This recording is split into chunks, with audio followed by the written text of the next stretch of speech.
राज्याच्या पुरोगामित्वाला काळीमा फासणारा किळसवाणा प्रकार चव्हाट्यावरती आला। दीर आणि सासूनं त्यांच्या सुनेचा विरोध असताना देखील तिचं मासिक पाळीचं रक्त अघोरी विद्येसाठी मांत्रिकाला विकलं।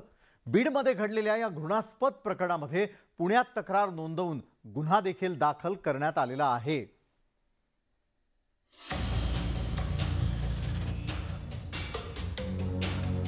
पुरोगामी राज्याला असलेला अंधश्रद्धेचा विळखा अजूनही कायमच आहे। अघोरी विद्येचा पगडा कमी होण्याचं नाव घेताना दिसत नाहीये। गेल्या वर्षी ऑगस्ट महिन्यात बीड शहरात एक धक्कादायक प्रकार घडला। पुण्यातील विवाहिता सासरच्या त्रासामुळे माहेरीच राहत होती। सासरची मंडळी विवाहितेला बळजबरीनं बीडला सासरी घेऊन गेली। मूल न होणाऱ्यांना मासिक पाळीचं रक्त हवं असल्याचं तिच्या दिरानं सांगितलं। विवाहितेच्या विरोधानंतरही सासू आणि दिरानं मासिक पाळीचं रक्त कापसानं टिपून बाटलीत जमा केलं आणि नंतर हे रक्त मांत्रिकाला 50,000 विकण्यात आलं। मासिक पाळी दरम्यान आरोपींनी संगनमत करून अघोरी कृत्य केलं। या छळाला कंटाळून पीडिता माहेरी परतली।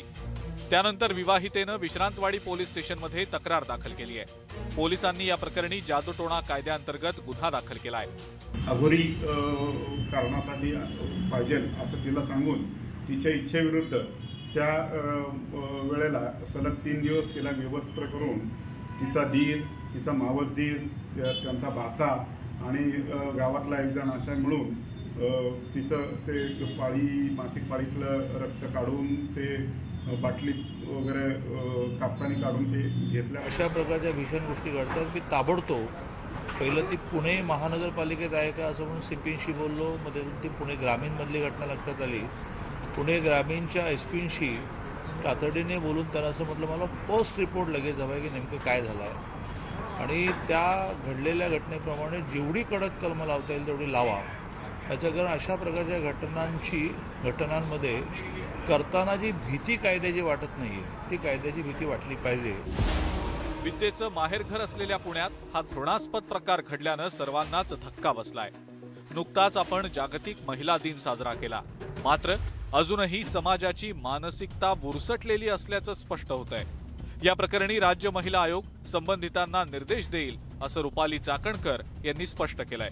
ही अशा घटना पाहता महिलांवरती होणाऱ्या अन्याय आणि अत्याचाराचा लढा कितीसा बाकी आहे आणि किती लढावा लागेल हा प्रश्न पडतो। यामध्ये आयोग पाठपुरावा करेल, आरोपींवरती कारवाई करेल, पण समाजामध्ये अशा घटना घडू नये यासाठी सातत्याने अणीस असेल किंवा अनेक सामाजिक संस्था असेल यांच्या माध्यमातून आम्ही जनजागृती करण्याची मोहीम हाती घेतलेली आहे।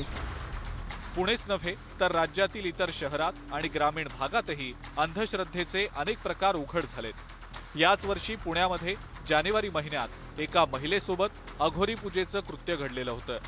घरामध्ये सगळे सुशिक्षित असताना सुद्धा तंत्र, मंत्र आणि पैशांच्या मोहातून महिलांना नाहक बळी पडावं लागतंय। त्यामुळे पोलिसांनी या प्रकरणी दोषींवर कठोर कारवाई केली तरच अशा प्रकारच्या समाजकंटकांवर जरब बसेल। चंद्रकांत पुंदे, न्यूज 18 लोकमत, पुणे।